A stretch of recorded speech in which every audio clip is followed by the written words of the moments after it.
Hey guys, tonight we're heading deep into the eucalyptus-scented bushlands of Australia. No hotel bookings, no snack bars, and definitely no chocolate mousse. But don't worry. You're about to taste something a little more ancient, a little more golden, and it comes with wings. We're talking about wild honey. And not just any honey, honey straight from the tree. So before you get comfortable, take a moment to like the video and subscribe, but only if you genuinely enjoy what I do here. And hey, let me know in the comments, what city are you listening from, and what time is it where you are right now? Now, dim the lights, maybe turn on a fan for that soft background hum, and let's ease into tonight's journey together. You're crouched beside an elder, eyes fixed on the bark of a stringy bark tree. The sun is high, cicadas are buzzing like they've got somewhere to be, and your feet are already sore from following trails you couldn't even see. But he sees something you don't.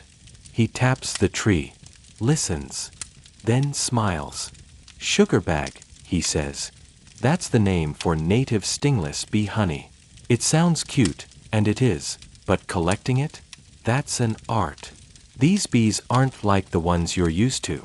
They're tiny, black, and so quiet you could mistake them for dust in the breeze. But if you follow them long enough, and you know what to look for, you'll find a hive tucked away inside a tree hollow, just a few meters off the ground, sealed with a little smudge of dark wax. You reach out, and the elder stops you. This one's ready, he says, but slow, because you don't just grab Sugarbag, you ask. Traditionally, that means offering thanks to the bees, the tree, the land. It's not just about dessert, it's about relationship.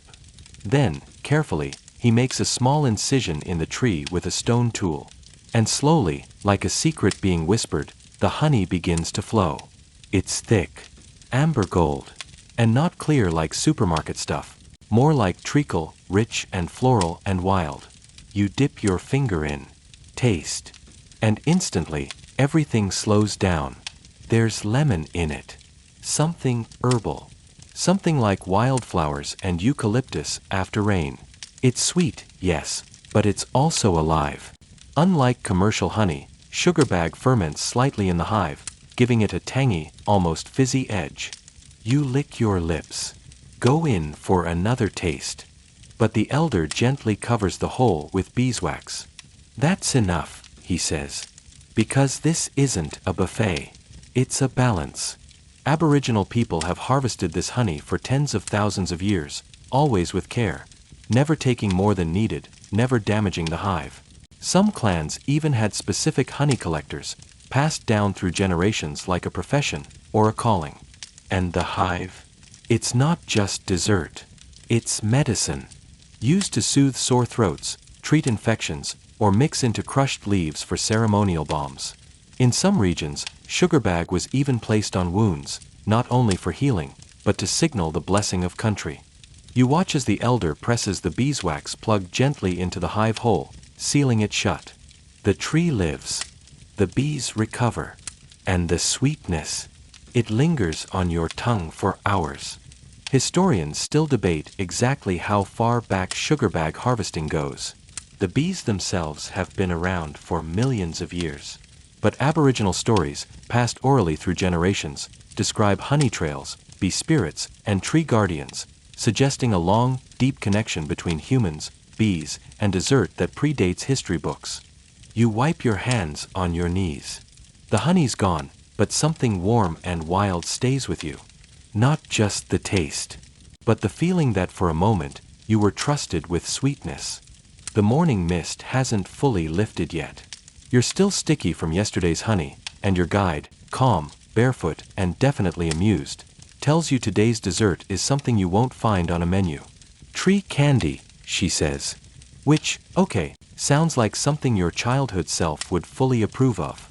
But tonight, you'll learn that sweetness in the bush isn't always in the obvious places. Sometimes, it's leaking right out of the trees.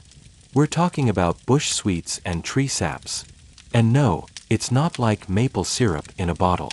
This is nature's slowest sugar delivery system. Thick, chewy, sometimes crunchy, and often a little weird in the best way. You follow her through low scrub and tall, peeling-barked eucalypts.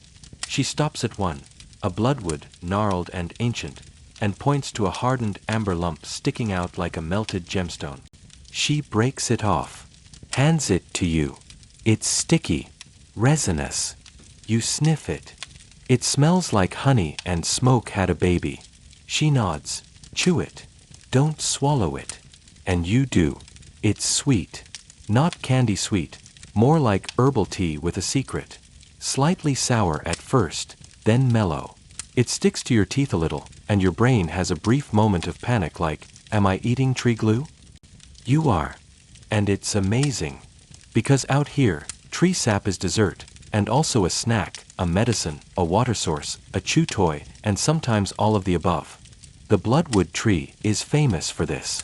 It oozes sap when injured, and that sap hardens into sweet lumps, used by Aboriginal people for flavor, hydration, and even as a mild antiseptic. Kids would collect them after rain, storing the best ones in bark pouches to share, or not share, later. Then there's acacia gum, also called bush toffee. It leaks from wattles, especially in dry weather. It's clear, glassy, and cracks like brittle candy. If you find a good one, it shatters in your mouth with a snap and then turns gooey. Slightly nutty. Very sticky. Highly snackable. You walk a bit further and come to a tree already dotted with little sap scars. Someone's been here before. Your guide explains, everyone knew which trees were ready. Some would even mark them with small notches, not to hurt them, just to remind us to come back. And yes, there were seasonal rules. Some gums tasted best in the dry season. Others only oozed after lightning storms. And while these sweets weren't eaten in huge quantities, they were woven into everyday foraging, like a reward for a long walk, or something to keep the kids happy while waiting for dinner.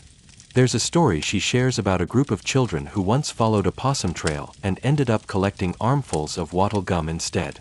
They were scolded, not for slacking off, but for not sharing with the elders first. Because even when it comes to sap, sweetness follows law. And here's the cool part. Scientists are still trying to figure out why certain trees produce more edible gum than others. Some say it's genetic. Others think it's stress-based. Trees bleeding sugar to protect themselves or communicate danger. But Aboriginal knowledge? It just says, the tree knows. You're handed another lump, this one darker, from a eucalypt, and you bite in. It tastes like smoke, memory, and rain on hot bark. You sit down beside the tree, chewing slowly.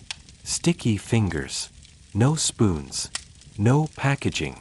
Just the quiet crackle of leaves and the reminder that sugar doesn't always sparkle.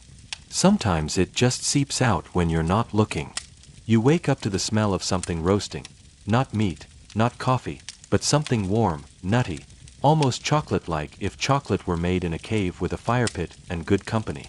You rub your eyes and walk toward the coals. Your guide is already there, crouched over a flat stone, slowly grinding roasted seeds with both hands.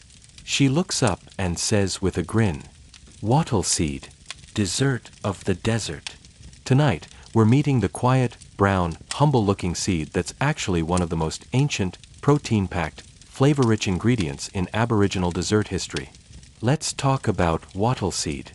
You've seen acacia trees all over, those hardy shrubs with the bright yellow puffball flowers. But what you might not know is that Aboriginal people across Australia, especially in the desert, have been collecting, roasting, and grinding the seeds of these trees for thousands of years. And no, they didn't just do it for survival. They did it for taste. You sit down next to the grinding stone and take a closer look. The seeds are tiny, hard, black-brown, and shiny, like obsidian pebbles. But once they're roasted over low heat and cracked open, they smell like toasted hazelnut met dark roasted coffee met warm campfire vanilla. Seriously, if a bakery smelled like this, you'd move in. The guide shows you how to grind them using a Coolamon, a wide, shallow wooden bowl, and a stone roller. It takes effort. Real effort. But when the powder starts to build up, it looks rich and dark and almost expensive. You ask what they did with it. She smiles. We mixed it with water into paste. Sometimes hot. Sometimes cold. Sometimes wrapped in leaves and baked in ash. Think of it like a bush pudding base. Wattleseed could be eaten alone or combined with other sweet foods like native honey, crushed berries, or even sap. The texture was thick and satisfying, like a warm porridge or a paste you'd dip your finger into when no one's watching. And the best part, it filled you up. Wattleseed is high in protein, low GI, full of fiber and micronutrients, which makes it one of the most balanced dessert ingredients in the entire ecosystem. Yes, it's a sweet snack. Yes, it also powers you through an 18-kilometer hunt. Now here's the fun twist. Not all wattleseed is created equal. Out of the hundreds of acacia species in Australia, only about 24 are regularly used for food. Others are toxic. Yes, like, absolutely do not put this in your mouth toxic. So how did people tell the difference? Generations of knowledge. Younger kids learned the seed types by taste and texture. Elders remembered exactly which trees were safe, which ones were medicine, and which ones would make you see stars and regret your choices. Scientists still marvel at how indigenous Australians could identify edible wattleseed types across such different environments: coastal, tropical, desert, alpine. Some say it's proof of extremely refined ecological knowledge. Others say it's a result of cultural selection and adaptation over 65,000 plus years. Your guide shrugs. We just paid attention. You take a bite of the wattleseed paste. It's thick, warm, slightly bitter, but in a nice way, like dark chocolate or roasted coffee. It's not sugary, but it doesn't need to be. It tastes ancient. And for the next few minutes, you forget supermarkets ever existed. The sun is high again, dry, golden, and unapologetically hot. You've learned by now that walking in the desert without water is a rookie mistake, but walking in the desert without snacks? That's basically a declaration of war on yourself. Luckily, the woman you're walking with has sharp eyes and a very large Coolamon. She stops suddenly, kneels, and parts the brittle Spinifex grass with practiced fingers. "Desert raisins," she says. And just like that, tonight's dessert is on. Welcome to the sun-dried, slightly shriveled, perfectly chewy world of bush tomatoes, also called camperarpa in parts of Central Australia. No, they're not the watery supermarket tomatoes you're used to. These are small, round, wrinkled things that look like they've been through a life of hardship and came out wiser for it. And somehow, they taste exactly like what you'd expect a plant in the desert to taste like if it wanted to survive and still be delicious. Bush tomatoes belong to the Solanum family, closely related to eggplant and potato, weirdly enough, but certain wild varieties have been used for thousands of years by Aboriginal people as snacks, seasoning, and, yes, dessert. You pick one up. It's about the size of a grape, dark red-brown, with a little greenish stem. You sniff it. Spicy, smoky, earthy. Your guide gives you the nod, and you pop it into your mouth. It's chewy, tangy, and just a little sweet, like someone crossed a sun-dried tomato with tamarind and added a dash of cooked caramelized onion. It's good. Really good. But don't get too comfortable. Not all bush tomatoes are safe. Some varieties contain solanine, a naturally occurring toxin. And guess what? They look almost identical to the good ones. So how do you tell the difference? Simple, you don't. Your elders do. This is where cultural knowledge shines like a desert mirage, except it's real. Aboriginal women passed this wisdom down through generations. Which fruits to pick, which ones to leave for ripening, and which ones to avoid altogether unless you want your stomach to stage a rebellion. And the sun. It helps with all of this. Once picked, bush tomatoes were often laid out on hot flat rocks or mats to dry, like nature's dehydrator. This preserved them for weeks, even months. Dried bush tomatoes could be crushed into spice mixes, added to roasted seed pastes, or rehydrated in water for a quick sweet savory meal. One elder reportedly kept a pouch of dried camperarpa on her belt at all times, like trail mix but tougher and more useful. And they weren't just food. They were also gifts, currency, and ceremonial ingredients. Some were offered to guests, others saved for seasonal rituals.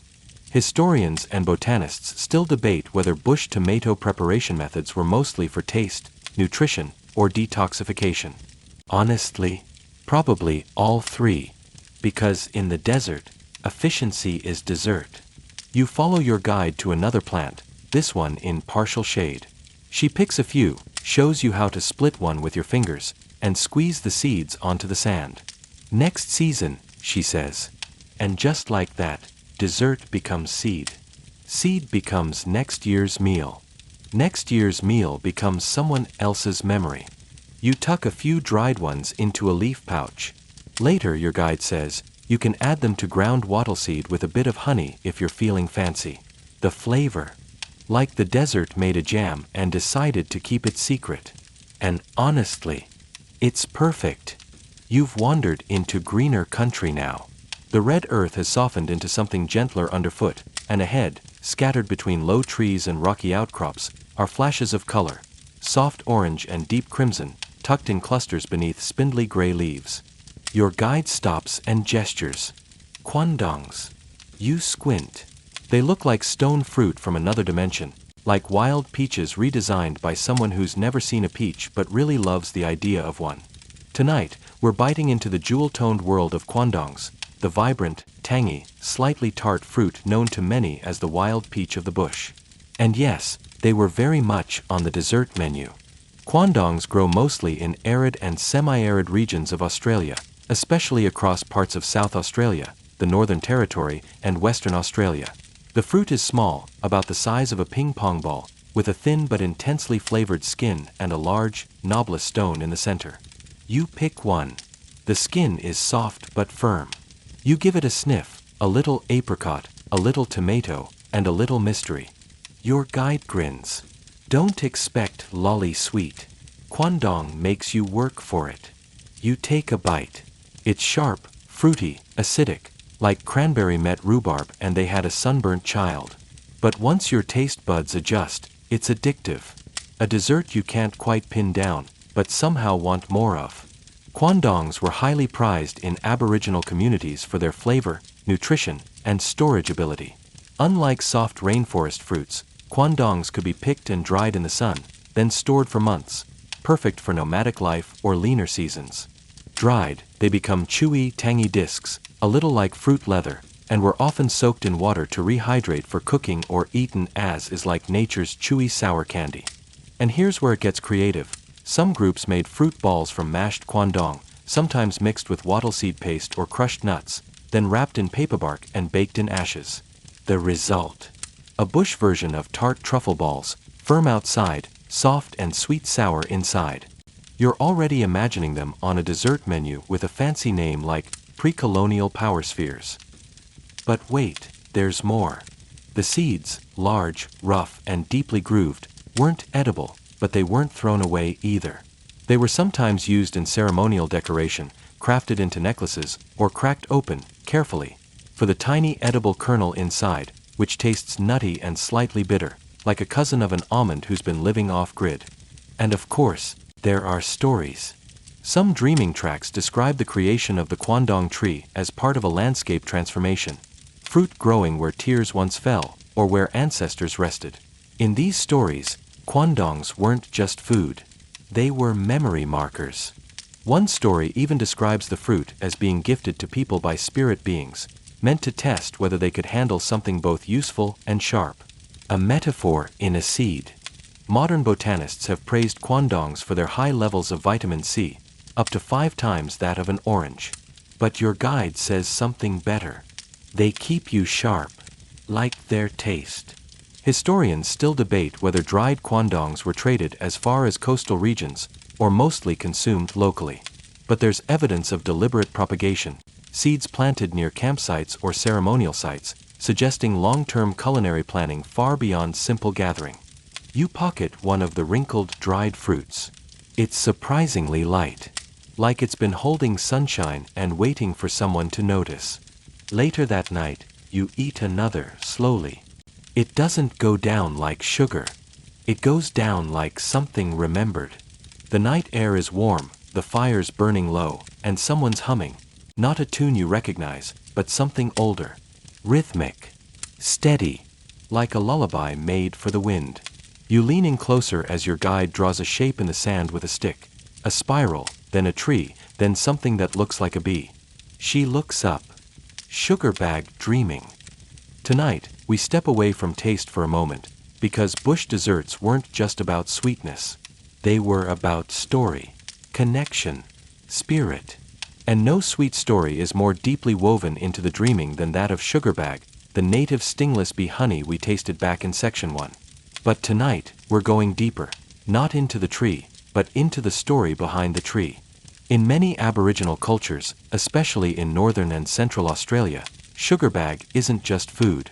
It's part of a songline, a sacred narrative that maps the landscape, the stars, the seasons, and the stories of ancestors. These songlines, also known as dreaming tracks, often include animals, plants, natural features, and yes, desserts. One such line tells of the bee ancestor, who carried sweetness across the land, placing hives where the people would one day find them. He didn't fly randomly. He sang the places into being. And to this day, the stories passed down about where bees live are more accurate than GPS. Your guide draws the track in the dirt again. See this bend? That's the river where the first sugarbag was hidden. And that symbol that looked like a spiral. It's the hive, inside a spirit tree. Children are taught early how to listen for bees, how to read bark scars, how to tell a real sugarbag tree from one that's just messing with you. But they're also taught the story rules, who can gather honey, when, how much, and how to offer thanks. Because dreaming is about more than origin. It's about responsibility. One elder once said, if you eat sugarbag without asking, the bees will move.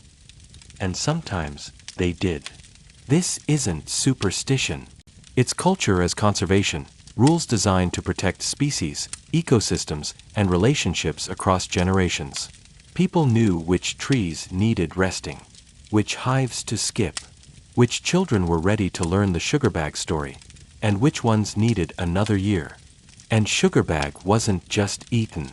It was used in ceremonies, gifted to visitors, mixed with ochre to bind paints, and, this is the kicker, sometimes even used in love magic. One tale from Arnhem Land tells of a young woman who gave sugarbag to the boy she liked. He didn't know what it meant. A week later, he was in love. Or maybe just really into honey. Modern researchers studying these oral traditions often note how precise they are, linking stories of bee behavior to actual bee migration, hive building, and nesting habits. And while Western science marvels at the detail, indigenous knowledge just nods and keeps going. We watch. We remember. Tonight, your dessert isn't something to chew. It's something to hold in your head. A story you'll never fully own, but are invited to walk beside. The fire pops. Your guide wipes away the drawing in the sand. Some stories aren't meant to stay on the surface. They live in trees, in bees, in trails of sweetness that run invisibly but deeply through the land. You lie back, look at the stars, and wonder how many are sugarbag trails you just haven't learned to read yet. The morning sun hasn't burned off the dew yet, and everything glistens, leaves, bark, even the edges of your guide's Coolamon as she places it carefully beside a squat, bushy tree. She smiles. Fruit hunting with grandmothers. And just like that, you know this chapter's going to be something special. Because tonight, we're not just foraging, we're learning how knowledge lives in hands, laughter, and baskets. Across the many nations of Aboriginal Australia, grandmothers, aunties, nanas, old women, knowledge holders, weren't just respected. They were the keepers of the sweet map. And dessert? Dessert was often found at their heels. You kneel down beside a low shrub. It's heavy with small purple berries, round, glossy, and inviting. Your guide plucks one and places it in your hand. Lilla Pilly. Tart, crisp, slightly floral, like a cranberry that decided to take ballet lessons. Aboriginal people across the East Coast, especially in rainforest regions, have eaten these berries for generations. Some were nibbled straight off the branch. Others were pounded into paste or added to water to make refreshing drinks. But the best part, finding them was an event. You're told stories of grandmothers waking the kids at dawn, gathering Coolamons, and leading the way, barefoot and humming, through the bush. They'd stop at trees the children had passed 100 times without noticing, reach into the branches, and suddenly produce entire handfuls of edible treasure. Muntries, sometimes called native cranberries, were another favorite, tiny ground-hugging berries found in the southern parts of the continent. Sweet, spicy, almost like cinnamon-flavored grapes. The kind of fruit you imagine fairies might snack on. But in real life, it was the nanas who knew where they hid. You watch as your guide picks one berry, eats two, saves three. Always save for later, she says, tapping her Coolamon. And always leave some for the birds. It's not a rule. It's just the rhythm. And here's the magic. These sweet hunts weren't just about food. They were teaching moments. Grandmothers would tell dreaming stories as they walked, point out signs in bark, teach kids which bugs meant fruit was ripe, which lizards guarded the best trees, and which flowers signaled it was time to move to a different patch of land. Sometimes they'd joke. Sometimes they'd sing. Sometimes they'd walk in silence until a child noticed something they hadn't before. That was the point. One elder remembers her grandmother tapping the ground with her toe, waiting for a beetle to move, then digging up an entire root tuber she'd smelled on the wind.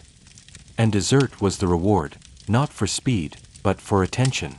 Modern botanists have only recently documented the full nutritional profiles of fruits like cedar bay cherries, Davidson plums, and riberries, many of which are packed with vitamin C, antioxidants, and complex flavor compounds. But Aboriginal grandmothers didn't need lab results. They knew what tasted right, what healed, what brought joy at just the right moment. Historians still debate how much of this fruit knowledge was shared between nations versus developed independently across regions. But everyone agrees, the ones who remembered it best were the elders. And dessert? That was just the delicious side effect of memory. You sit back, Coolamon on your lap, a small pile of berries tucked inside. You've barely spoken all morning. But somehow, you've heard more than any book could tell you. Because sweetness, like wisdom, travels best in footsteps. You're squatting in the dirt now, nose to nose with a leaf. Nothing glamorous. No gleaming fruits or globs of honey. Just a tiny green ant climbing a twig, looking like it's late for a meeting. Your guide taps your shoulder. Go on, she says. Lick the bum. Wait, what? Tonight's dessert is, well, ants. Yes, ants. But not just any ants. We're talking about green ants and their surprisingly zesty, citrus-forward behinds, plus the sticky sweet treasure troves of honeypot ants, a story that proves dessert in the bush comes in very, very small packages. Let's start with green ants. Common across northern Australia, especially in tropical woodlands, these bright green little insects live in large colonies built in trees and shrubs. Unlike most ants, their bodies carry a strong citrus tang, no sugar added. You hesitantly stretch out your tongue and gently tap the rear end of one. It's sharp, like lime zest, mixed with vinegar, with a whisper of sweetness right at the end. Your eyes widen. Your guide grins. You get used to it. Green ants have been eaten for generations, not just as flavor but as medicine. Their bodies are rich in ascorbic acid, yep, vitamin C, and were sometimes crushed into water to make a kind of bush cordial. It was refreshing, energizing, and ideal for when fruit wasn't available.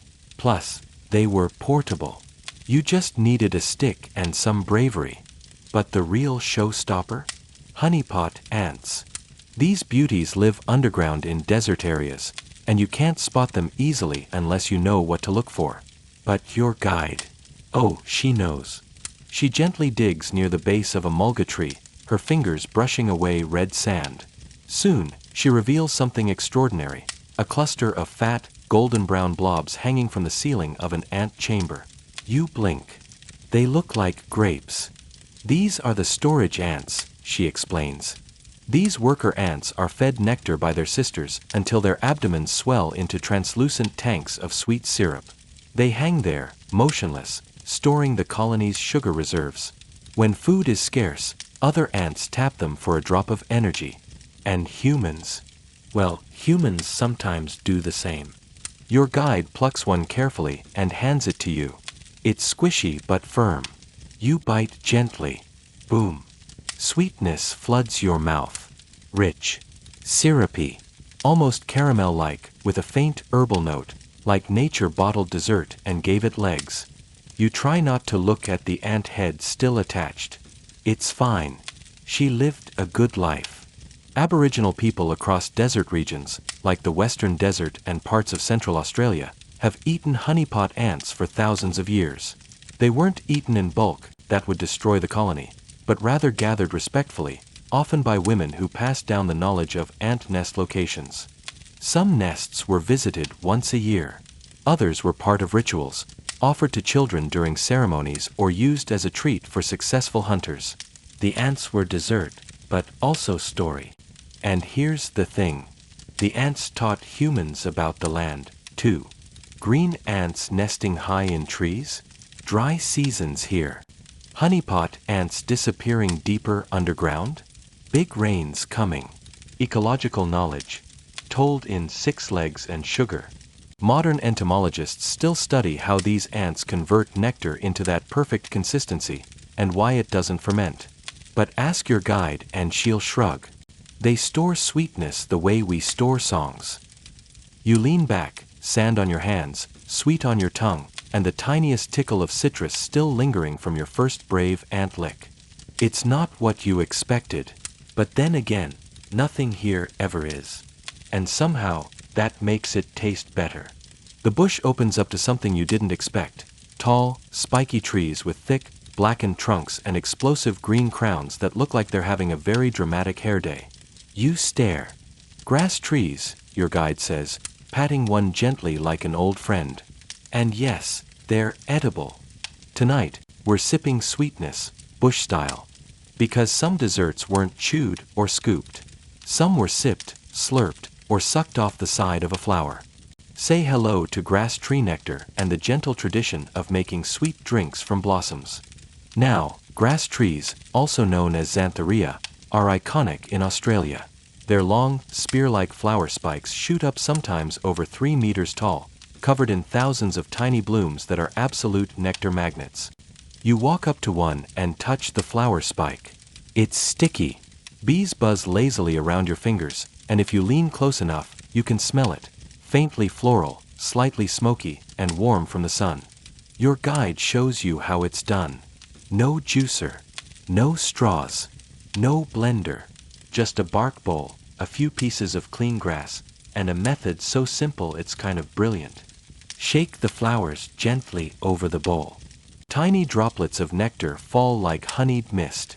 It's slow work. Takes time.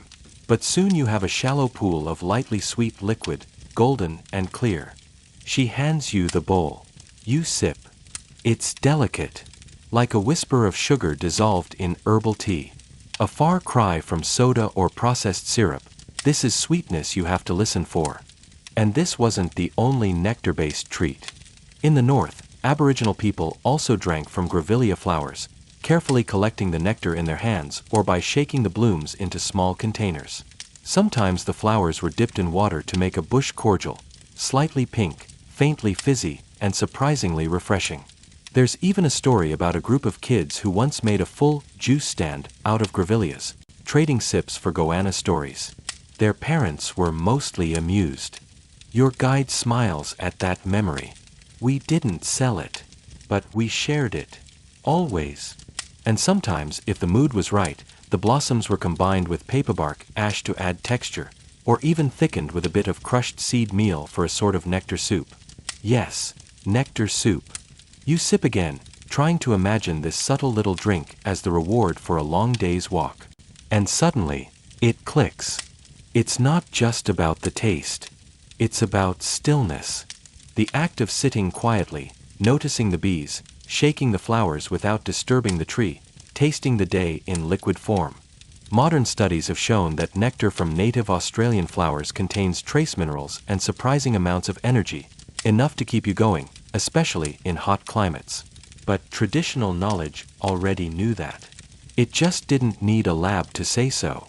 Historians still debate whether these sweet drinks were more medicinal or recreational. Some call them energy boosters. Others say they were ceremonial refreshments. Your guide just calls it bush tea. You lean back now, bowl resting in your lap, watching the last rays of sun hit the grass tree leaves. No sugar cane, no labels, no caffeine. Just a flower that shared a little of its secret. And a drink that tastes like peace. The fire crackles softly as dusk settles in, casting long shadows across the sand. You're sitting in a circle now, not of stones, but of women. Some young, some older, one with her gray hair wrapped in a cloth printed with hand-drawn flowers. In the center of the group sits a beautifully carved wooden bowl, a Coolamon. Tonight, we're not chasing the dessert through the bush. We're watching how it's carried, shared, protected. Because this chapter isn't just about flavor, it's about the Coolamon carrying sweets. Coolamons are shallow, oval-shaped wooden vessels, traditionally carved from bark or wood softened with heat and shaped over time. Depending on the region and the person using it, a Coolamon could be used to carry water, gather fruit, cradle a baby, or mix seeds and honey into thick dessert paste. And just like every good kitchen tool, it came with stories. Your guide hands you a smaller one. It's warm from the fire, smooth in the middle, textured on the outer rim where years of fingerprints have polished and darkened the wood. This one belonged to my grandmother, she says, and before her, someone I don't even have a name for. You glance inside. There are dried muntries, a handful of sugarbag wax, and something mashed and wrapped in a leaf, bush fig, maybe, or something that smells like roasted apple skin. It's like a charcuterie board curated by the ancestors. In many Aboriginal communities, the Coolamon wasn't just a tool, it was an extension of the person. Decorated with markings, ochre patterns, or burn lines, each one told you who it belonged to, what they gathered, and how they moved through country. If you saw a Coolamon filled with lillipillies and paperbark ash, you knew a certain clan had passed through. If you saw one marked with a broken stick or left upturned, it might signal a warning or an invitation. And here's the coolest part. Many sweet recipes were prepared directly inside the Coolamon. Fruits mashed by hand, seeds stirred with honey, nectar pooled and mixed with powdered bark. The curves of the Coolamon weren't just aesthetic, they were practical. Easy to scoop from, easy to clean, and if needed, easy to cradle a child as you worked. Sometimes, the same Coolamon that held your lunch held your baby. Then your dessert. Then your fire-starting tools. Then your grief. Everything, carried together. Your guide tells you a story of a young woman who was gifted her first Coolamon after successfully finding and preparing a rare flowering fruit. She dropped it on her first walk and cracked the edge. But instead of scolding her, the elder said, "Now it has a story. Now it's yours." Today, some Coolamons are used in ceremonies, in artwork, in memory. Others are still used exactly as they always were, carrying food through red sand and green scrub. Modern historians sometimes debate whether the Coolamon was more symbolic or practical. Some say it's too tied to gender roles. Others argue that Coolamons were symbols of resilience, portable, multifunctional, and designed to keep life and food moving through the land. You look down at yours again. It's heavier now. Full of food, yes, but also weightier in a way you can't quite name. It smells like eucalyptus and figs. It creaks when you shift your lap. It feels like someone else's memory letting you borrow it for a moment. And when you hand it back, the elder doesn't take it right away. She waits, lets you hold the weight just a little longer. The breeze tonight is gentler, carrying the scent of baked bark and damp leaves. Somewhere off in the trees, a frog calls once, then again, quieter. You're sitting near a slow-burning pit, watching a pile of odd-looking fruits nestled in woven netting. They look suspicious. Your guide chuckles. Don't worry. They won't kill you. Not anymore. Tonight, we're tasting the sweetness that hides behind danger.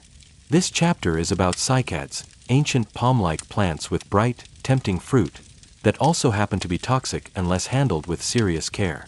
Yes, some desserts in the bush were sweet but complicated. Cycads grow in many parts of Australia, especially along the east coast and in tropical woodlands. Their cones contain large, starchy seeds that were part of Aboriginal diets for thousands of years, after a very elaborate detox ritual. The reward? A soft, starchy nut with a slightly sweet, nutty flavor, something like a cross between a chestnut and a sweet potato, with a hint of bitterness that only reminds you how hard it was to earn. You glance at the pile again. They look like oversized pine nuts wrapped in prehistoric drama. Your guide picks one up. This used to take us 3 days to prepare. Here's how it went. Step 1. Remove the hard outer shell. Not easy. Step 2. Slice or crush the inner seed, then soak it in running water. Sometimes in a stream, sometimes buried in wet sand near a river. The goal: leach out the toxins, compounds like cycadin that can seriously damage your liver or nervous system. Step 3. After soaking, dry. Then pound. Then roast in hot ash. Only then, after all the careful processing, do you get something edible.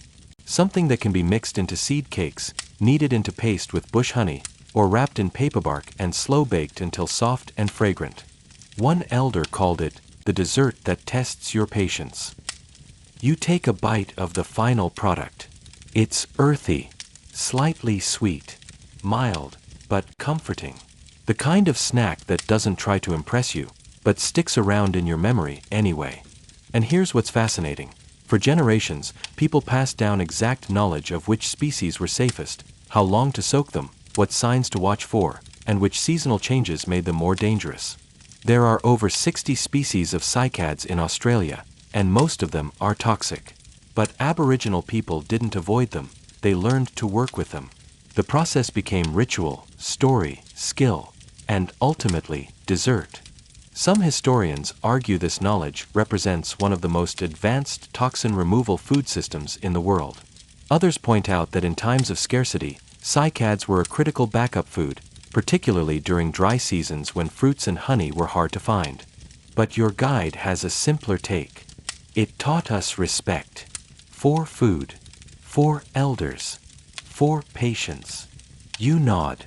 Because there's something humbling about eating a dessert that tried to kill you first. Something that reminds you that sweetness isn't always easy, and that some of the best things require trust, tradition, and timing. You chew slowly. The taste deepens a little as you go. And for the rest of the night, your tongue carries a faint hint of ancient sweetness, filtered through wisdom. The stars are sharp tonight, really sharp. The kind that look close enough to reach, if you just stood on tiptoe and timed your jump. The fire's glowing low, and in the coals, something sizzles quietly. It smells faintly of charcoal, wood smoke, and butter. You inch closer. Someone pokes the glowing ashes with a stick, and there it is, a grub. Round, plump, slightly golden. Its skin crisped and split just slightly. Your guide picks it up like it's a delicacy. This one's ready. Tonight, we're stepping into the fire pit dessert that no one sees coming. Fire-roasted sugar grubs. Yep, you heard me. And you're about to learn why, to some, these witchetty grubs weren't just survival food, they were the ultimate bush delicacy, especially when cooked just right. Let's set the scene. In many parts of central and northern Australia, especially among desert communities, witchetty grubs, large white larvae found in the roots of certain acacia bushes, have been a staple source of fat and protein for generations. But beyond the nutrition, these little wrigglers had flavor. Raw, they were sometimes eaten fresh from the root, soft, creamy, with a nutty egg-like taste. But roasted over coals? That's when the magic happened. You sit cross-legged as your guide gently shifts another grub into the coals using a flat stick. It wriggles once, then stills. The skin browns. The outer layer crisps, crackles, then slightly pops. The scent is surprisingly familiar. Caramel. Nuts. Roasted something. Your brain can't place it, but your stomach is curious. She lifts it out, cools it briefly, then hands it to you on a folded piece of paperbark. You hesitate for exactly 1 second, then bite. The skin is crispy. The inside, soft, rich. A little like roasted chestnut, if chestnuts had lived underground and been, well, alive. It's not sugary exactly, but there's a sweetness in the fat, a buttery, smoky sweetness that coats your tongue and lingers like a perfectly toasted marshmallow. And honestly, it's really good. In many communities, especially in the desert, witchetty grubs weren't just everyday snacks. They were often reserved for special guests, initiations, or celebrations. If someone brought you a cooked grub, it was more than a meal. It was respect. Kids loved them roasted until crunchy. Elders preferred them lightly done, golden and soft. Some were skewered on small sticks, cooked gently, and served like bush skewers beside ground seed cakes or fruit paste. And here's the kicker. The grub's diet actually affected their flavor. Those feeding on wattle roots, nutty and rich. Others that came from different shrubs, earthier, mildly sweet. Like the plant's essence got cooked into their tiny little bodies. Modern nutritionists rave about their protein and fat content. Sustainable, efficient, and incredibly nutritious. But Aboriginal communities already knew that. They didn't need lab results. And there were rules, of course. Always leave enough for the next generation. Don't over-harvest. Know which plants host which grubs. Know when to dig and when to wait. Because this wasn't fast food. This was fireside wisdom. Historians still debate whether the roasting was mainly for flavor or preservation. Some say it started as a way to reduce squirm factor. Others say roasting simply made them better for sharing. But your guide says it best. You roast it because it deserves a moment in the fire. You nod, licking your fingers. There's one last bit of roasted fat clinging to the bark, and yes, you scoop it up. No shame here. Because tonight, you've eaten something ancient. Something that tasted like the bush let its guard down just long enough to give you a secret. And the best part? There's still one more in the coals.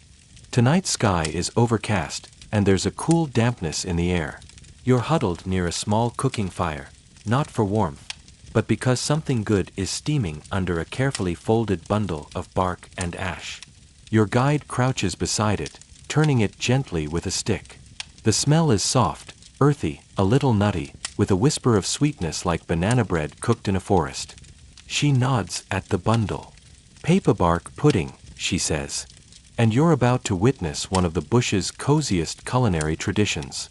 Tonight, we're exploring paperbark baking, a slow, smoky, sweet steaming method that turns native fruit, seeds, and leaves into something comforting enough to make even your modern dessert brain go, "Wait, can I have seconds?" Let's start with the bark. Paperbark, from the melaleuca tree, peels away in thin, flexible layers, like nature's parchment paper. It's water-resistant, heat-friendly, aromatic, and completely biodegradable, which makes it the perfect wrapper, tray, steamer, and plate, all in one.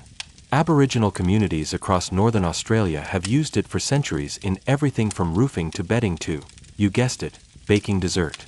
You watch as your guide opens the bark parcel. Steam rises, carrying the scent of cooked fruit, roasted seed paste, and maybe something floral you can't quite place. Inside, a squishy golden brown loaf made from a mix of ground wattleseed, crushed berries, and wild honey, wrapped tightly in layers of paperbark and slowly baked in hot sand under coals. It's soft, rustic, beautiful. You take a bite. It's warm, lightly smoky, and dense, like a cross between banana bread, energy bar, and something your great-grandmother would have made if she lived off eucalyptus and firewood. The bark gives it just a hint of menthol. The wattleseed adds that nutty, coffee-like depth. And the fruit. It sings quietly in the background like a forgotten lullaby. Sometimes the fillings were different. Bush apples, figs, quandongs, or even crushed lily roots. Whatever was sweet, seasonal, and shareable. And sometimes, extra nectar or sap was poured in to bind it all together, making it chewy and almost fudge-like once cooled. And here's where it gets even better. These paperbark packages were portable. Once cooked and cooled, they were wrapped again, stored in stringy bark containers, and taken along during travel or given as gifts. Think of them as bush lunchboxes, but full of dessert. Kids carried them on long walks. Elders ate them after ceremonies. And sometimes, the bark was peeled away and used as a cup or plate for scooping up more fruit. And yes, there were sweet steamed versions too. In some regions, a wetter dough was folded with sweet flower nectar or fermented root mash, then wrapped in bark and buried in shallow pits with hot stones and damp leaves, left to steam overnight. The result: a kind of bush pudding, soft, jiggly, and just barely sweet, with a flavor that felt more like comfort than sugar. Historians often overlook this method, focusing more on roasting and raw foraging. But ask any auntie who grew up beside a melaleuca grove, and she'll tell you, nothing cooks sweeter than bark and patience. You glance back at the fire. Another parcel's been added. Your guide folds the bark just so, like she's wrapping a gift for someone who understands slowness. And you lean back, full, a little sticky, and quietly amazed. Because tonight's dessert didn't need icing. It just needed heat, leaves, and time. The air smells different here. Damp, green, and just a little fishy. Not unpleasant, just honest. You're walking along the edge of a billabong, water still and smooth like a sheet of glass, broken only by the lazy ripple of a turtle surfacing for a breath. Your guide gestures toward the reeds. Water sweets, she says. And you learn that not all desserts grow in trees or hide beneath the bark. Some float. Some bloom.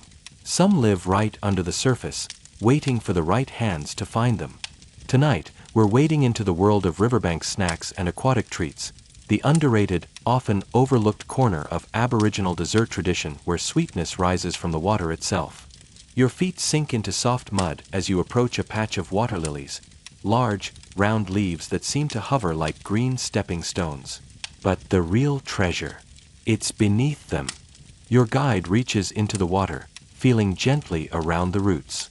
A moment later, she pulls out a white tuber, shaped like a small turnip, with long stringy roots and a crisp surface that glints in the sun. Lily root, she says. Crunchy, sweet, best eaten raw or steamed. You take a bite. It's juicy, mild, sweet in that delicate watery way that cucumbers wish they tasted. Almost like a fruit, almost like a nut, but with the freshness of spring water bottled into every bite. These tubers, especially from the Nymphaea species, were gathered by women who knew exactly where the good patches were. Often done in groups, these water foraging sessions were half work, half conversation, and usually accompanied by a lot of cheerful splashing and occasional singing. And water lilies weren't the only stars of the swamp. Your guide moves down the bank and pulls out another plant, cumbungi or bulrush. The young flower spikes can be roasted and peeled like corn on the cob. But the real treat, the rhizomes, starchy, stringy roots that could be dried, ground, and turned into flour, sometimes sweetened with nectar or mixed with soft fruit for a kind of aquatic damper. Then there's reed syrup. In some regions, especially along slow-moving rivers, certain reeds exude a sweet sap when cut at the right time. It's subtle, less like sugar, more like an herbal maple water, but just enough to turn a simple drink into a dessert. Your guide says she once saw an elder slice open a reed and catch the drips in a paperbark cone. Tasted like summer, she says. And here's something else. Sometimes fish and sweets shared the same space. Kids sent to gather lily roots would often come back with a few small fish tangled in the roots. You'd roast them for lunch and then finish with the flower pods, sometimes chewed for their mild sweetness, or opened to reveal tiny edible seeds that could be toasted like popcorn. A full-course meal, served by the billabong. Historians still debate how widespread aquatic desserts really were, since many of these foods don't preserve well in archaeological records. But oral histories paint a clear picture. Water wasn't just for drinking and fishing. It was a source of sweetness, a seasonal dessert aisle swaying gently in the current. You sit now at the edge of the water, chewing slowly on a lily tuber. Dragonflies drift by like lazy commas. A turtle watches you, unimpressed. And you start to realize, dessert isn't always a dish. Sometimes it's a place. Still, quiet, and just sweet enough to stay in your memory, like ripples that never quite disappear. You're sitting under a tree now, feet dusty, hands full of crushed berries and half-mashed seed cake remnants. The sun is somewhere between high and low, and your guide is sketching a big circle in the dirt with a stick. It's not a calendar like yours, she says, but it tells you exactly when dessert is ready. Tonight, you're learning to follow the seasonal calendars of sweetness, an ancient, intuitive, deeply local system that let Aboriginal Australians know when to gather what, and which desserts were at their best. You look at the circle. It's not divided into months or weeks. There are no numbers, no days. Instead, your guide draws small symbols, a flower here, a lizard there, a lightning bolt, a cluster of dots. She taps a star-shaped symbol. This means the wattles are blooming. So wattleseed's coming in soon. Then she draws a small, curled grub next to it. And that means the sugar grubs are fat. Aboriginal communities across Australia didn't use a universal calendar. Instead, they developed region-specific ecological calendars, built not around fixed dates, but around signs, events, changes, patterns. You didn't mark your calendar with a pen. You watched the wind. You listened to the frogs. You tasted the first tartness of a not-quite-ripe berry. In Arnhem Land, for instance, the arrival of the first mangrove flowers might signal that it's time to check for bush honey. In the desert, the sudden appearance of certain ants means honey ants are ready underground. These calendars weren't taught in books, they were lived. Kids learned by walking with elders, season after season, hearing the same story every time a flower bloomed or a fruit dropped. You remember better when your feet feel it, your guide says, not looking up from the dirt. She moves her stick again, draws a crescent. Cooler nights. This means green ants get sweeter. Their nectar's thicker. It's oddly poetic. The ants taste better when the wind changes. And there were subtle regional differences, too. Some groups might gather Quandongs just after the rains. Others waited for the second dry spell, when the fruit shrank and concentrated its flavor. Some people only picked lillipillies when the bats started flocking overhead at dusk. Why? Because bats don't waste time on sour fruit. Even fire played a role. After a cool burn, the regrowth would attract certain birds. When those birds arrived, it meant fresh sap season. When certain grasses seeded, it was mun tree time. When the moon was low and tides pulled back extra far. Coastal sweets like mangrove fruit and beach hibiscus were fair game. Some historians still struggle to map these calendars. They're not fixed. They change with droughts, floods, fires, climate. And yet they persist, because they're not just systems. They're relationships. You look at the dirt drawing again. It's messy, organic, beautiful. And it somehow contains everything you've eaten so far. Not just when, but why. Not just what, but how. You reach for another bite of roasted seed cake, now cold but still sweet. And suddenly, even that feels timed, like the bush let it happen today because the wind said so. Your guide brushes the sand smooth again with her hand. Now you know how to find dessert.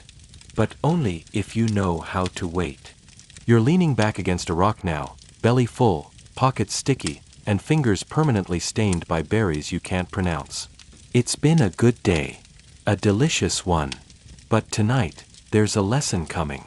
Your guide places a handful of dried fruits and seeds on a Coolamon, then glances around the fire. Now, she says, let's talk about who gets dessert. And just like that, you're dropped into the complex, thoughtful, beautifully woven world of cultural rules around sharing sweets. Because in many Aboriginal communities, dessert wasn't just about hunger or flavor. It was about relationships, kinship, obligation, protocol. And yeah, that means the last berry might not be yours. Let's start with the basics. You don't just gather food. You gather food with purpose, knowing who it's for, who has rights to it, and how it should be distributed. That includes the sweet stuff. Say you found a cache of bush bananas or a perfectly ripe cluster of mun tries. Great. But you don't just start snacking. You think, who's older? Who's visiting? Who hasn't had any yet? You think, is this for today, or is it for ceremony? Because desserts could be ceremonial, medicinal, or symbolic. And they could also be restricted. Some sweets were considered women's business, gathered, prepared, and shared only within specific female kin groups. Others were linked to initiation stages, where young people earned the right to taste certain foods after passing cultural milestones. Your guide offers you a fig. You're lucky, she says, because you're just visiting. If you were a young boy in certain clans, you might not be allowed to eat that fruit yet. Not because anyone wants to punish you, but because everything here teaches timing. Sometimes, elders got the sweetest bits first, not because of hierarchy, but because of knowledge. The one who knows how to find, harvest, and cook it should be the one to show you how it's done. Sometimes, the dessert went straight to children, because they were still learning what joy tasted like. Sometimes, a person on a healing journey got the special grubs roasted in ash, even if there were only 3, and everyone else just smiled and nodded. And sometimes, the sweetest share went to someone who lost something. Because grief, too, is fed. You hear a story about an old man who returned from a long journey to find his brother had passed. He said nothing, just sat by the fire. And without a word, every woman in the circle gave him one of her last bush cherries. He never asked. They just knew. Historians often struggle to map these rules, because they weren't written. They were understood. Flexible, yet firm. Different across nations, yet all grounded in the same principle. Food builds community, and dessert builds trust. Even joking was part of it. Your guide grins as she pulls the last quandong from the bowl and holds it just out of your reach.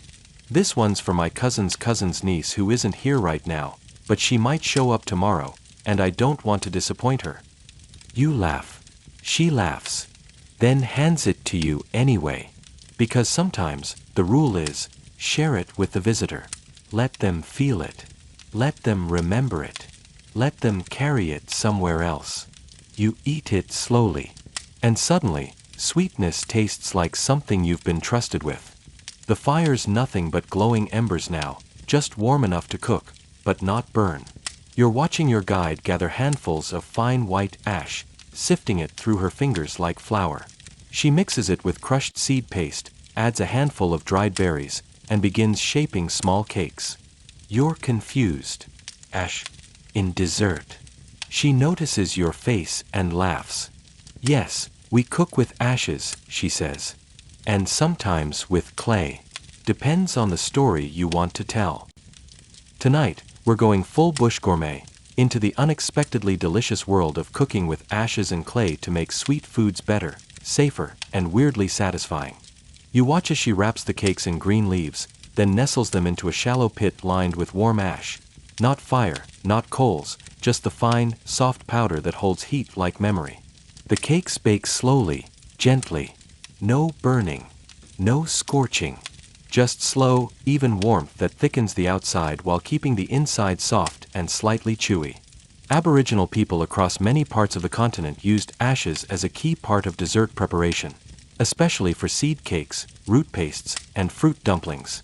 Not only did ash act like an oven, but it also preserved flavor, added minerals, and in some cases, helped neutralize bitterness or mild toxins. And then there's clay.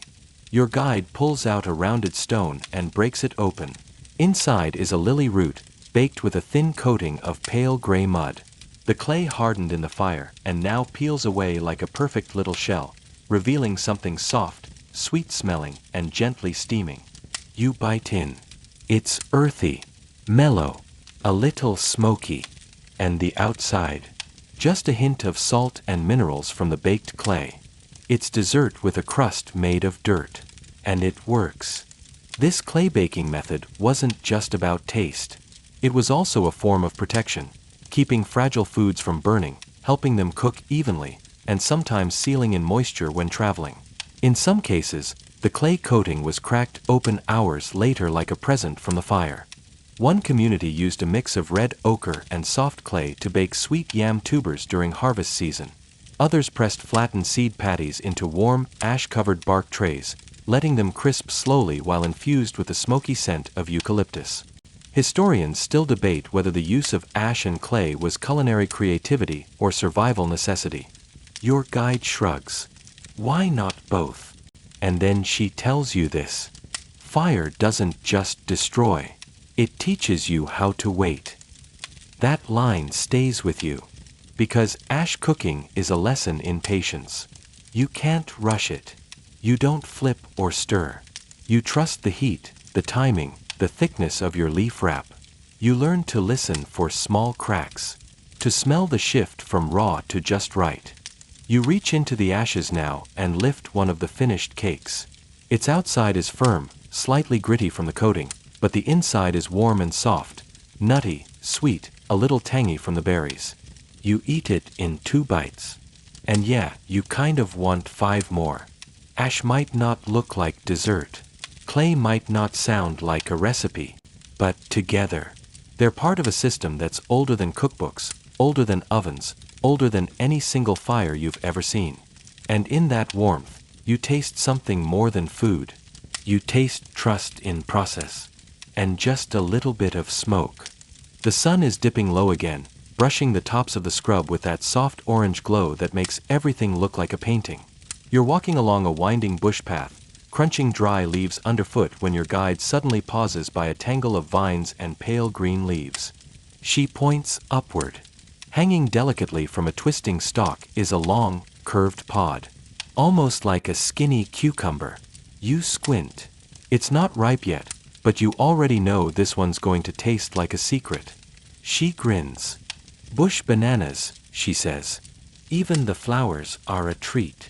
Tonight, we're exploring the gentle sweetness of bush banana blossoms and nectar, one of the more delicate, yet deeply loved, dessert elements in traditional Aboriginal diets. Bush bananas, or yalka in many central desert languages, are native climbing vines that produce long pods, oval leaves, and soft, edible white flowers, each part with its own flavor and season. You start with the flowers. They're pale, almost translucent, tucked in small clusters at the tips of the vine. Your guide gently plucks one and places it in your hand. Don't chew it. Just bite and wait. You do, and immediately, a subtle sweetness unfurls. It's floral, faintly peppery, with just a whisper of vanilla and sap. Not sugary, but fragrant, alive. These blossoms were often eaten fresh off the vine, sometimes shared among children during walks, or added into mashed fruit or root mixtures to bring a light perfume to the dish. Some women crushed the petals into paste and folded them into wattleseed, letting the mixture rest overnight in paperbark to absorb the aroma before cooking. Others used the unopened flower buds as mini snacks, chewy and lightly sweet with a hint of bitterness that disappeared when baked. And then there's the nectar. When bush banana vines flower in full, the nectar pools lightly in the folds of the petals, especially in the early morning or just after rain. It's not enough to drink, but just enough to taste. Kids would sometimes chase each other around the bush, collecting a drop from each flower like bees with fingers, sweet, fleeting, and always gone too soon. Your guide plucks one more flower, this one more mature. She gently peels it open, showing you the thick center and a few tiny beads of liquid clinging to the inner petals. She dips her finger in, tastes. It's good today. Rain came through 2 nights ago. And it's not just the blossoms. The young pods, still green and soft, were often eaten raw, crisp, slightly bitter, with a mild starchy sweetness. Not dessert in the modern sense, but definitely a treat, especially when baked on coals and dipped in a little native honey. Older pods, once too tough to eat raw, were sliced and cooked with sweet yams or ground seeds to make soft, filling puddings. The vine itself? Full of story. Some dreaming tales describe the bush banana as a gift of balance, a plant that gives something sweet in every stage of life. Flower, pod, seed. It taught young ones how to forage carefully, gently, and always leave enough for the next mouth. And yes, there were rules. Certain families or skin groups had particular roles in harvesting, especially during early blooming seasons. Some regions didn't eat the flowers at all unless in ceremony. Others saved them for elders or for new mothers in the days after childbirth, where the gentle sweetness was believed to restore strength. Historians often miss this part, focusing on bush banana as a vegetable. But ask any auntie with a vine growing near her yard, and she'll tell you. The flowers are the sweetest part. You pluck one more blossom before the sun disappears. You hold it up to the light, see the veins run like tiny rivers through its soft, waxy skin. And when you eat it, it feels like the dessert version of a secret handshake. Something small, but unforgettable. You're lying back now, full of roasted roots, sticky from nectar, with a slight crunch still lingering in your teeth from that last ash-cooked seed cake. The sky is ink-dark and scattered with stars so sharp they could slice through time. And just as your eyes begin to droop, your guide leans in with one final revelation. You know, she says, we didn't really call it dessert. Tonight, we're breaking a modern habit, this idea that sweetness has to come after everything else. Because in traditional Aboriginal food culture, sweet wasn't a course. It was a moment, a plant, a story, a gift from the land at the right time. This chapter is about why dessert wasn't a separate course, and why that made it even better. You sit up a little, curious. In Western food culture, we often divide meals into compartments: starter, main, dessert. Structured, sequenced. Sweet comes last, as a reward, a final note, a little edible applause. But out here, sweetness didn't wait for permission. You might taste wild honey first thing in the morning, dripped from the bark of a tree you passed on the way to check a trapline. You might chew on wattle sap while gathering firewood. You might nibble bush raisins during ceremony. You might sip flower nectar mid-conversation. No pause, no permission, just part of life. Your guide laughs gently. Sometimes dessert came before breakfast. Sometimes it came at midnight. Sometimes it just showed up in your hand because someone smiled and said, "Try this." And when sweet foods were prepared intentionally, cakes, roasted fruits, paste balls wrapped in leaves, they weren't served at the end of a meal. They were shared when the story needed them, when the land offered them, when the group was ready, not the stomach, but the moment. Some sweet foods were eaten while walking, some while waiting, and others while mourning or celebrating. There wasn't a finish line labeled dessert. Just a continuous flow of tasting, giving, learning. You hear a story about a grandmother who used to tuck candied lily root in the folds of her belt. She'd pull one out hours later, during a long story, and hand it to the most attentive child. Not as dessert, as reward, as rhythm, as recognition. Historians and anthropologists have tried to map food sequences in traditional Aboriginal meals, but most come up short, because the concept of a three-course meal simply didn't apply. Sweetness was woven, not stacked. It wasn't the closing curtain. It was the occasional spotlight. Your guide picks up a piece of roasted yam, bites off a corner, and sprinkles a pinch of crushed, dried berry on top. You follow her lead.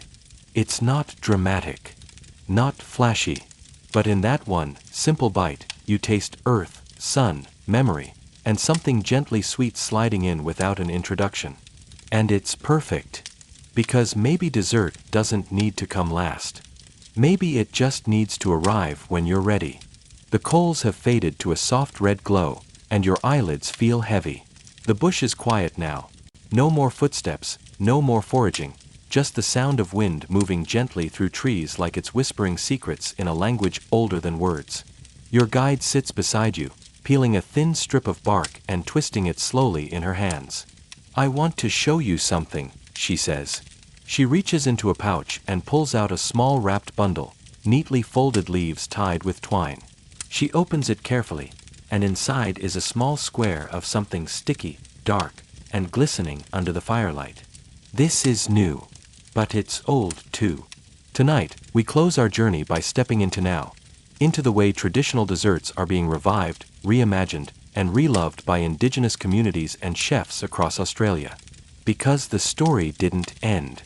It just rested for a while. You take a bite. It's chewy, tart, rich with Quandong. There's Wattleseed in there, a hint of lemon myrtle, and what might be just a brush of native mint. It's not trying to be cake, or pie, or mousse. It's just being itself. And that's enough. Across the country today, Aboriginal and Torres Strait Islander chefs, food researchers, and community knowledge holders are bringing back bush desserts, not as museum pieces, but as living, edible stories. In pop-up kitchens and country camps, you'll see paperbark puddings steamed with macadamia and wild peach. You'll taste rosella flower compote on toasted seed damper. You'll find green ant meringues, finger lime jams, native honey folded into panna cotta. Not fusion. Not novelty. Just cultural continuity, plated with pride. Your guide tells you about a youth program where kids are learning how to harvest sugarbag, bake wattleseed bread, and prepare lily roots, not as survival skills, but as acts of inheritance, of identity. Some of these kids grow up to open cafes. Some write cookbooks. Some just make seed balls for their aunties and grin when they get it right. And there's a quiet revolution happening in backyard gardens too. Bush tomatoes, muntries, saltbush, lemon aspen, replanted, respected, re-eaten. Still, some elders say the knowledge is at risk, that too much has already been lost. Others say, it's not lost, just sleeping, waiting for someone to taste it again. And tasting, you realize, is a kind of remembering. You finish the last bite of the sticky square. It's sweet, but not just that. It's return. And maybe, tonight, that's the best dessert of all. You lie back now, arms tucked under your head, the fire no longer glowing but still warm in your memory. The air has changed, slower, softer, like the land itself is breathing with you. You've walked across deserts, through rainforests, along riverbanks and underneath flowering trees. You've tasted petals, roots, honey, sap. You've eaten the things most people will never think to look for, and now they're part of you. Not just on your tongue, but in the rhythm of your breath, in the way your shoulders finally relax. You've heard stories folded into seed cakes. You've licked honey off bark and learned that dessert can come without warning, without a spoon, without a recipe, just a gift at the right time. So now, slow everything down. Let the wind be your background hum. Let the sky be your blanket. Let your fingers remember the feel of bark and Coolamon wood. Let your belly be full not just of food, but of story. You've walked with the ancestors. You've sat beside aunties, hunters, grubs, trees. And you've listened to dessert and to everything it carries. Now, close your eyes. Let the sweetness linger. Let it melt into your dreams. You're safe here. You're full. You're exactly where you need to be.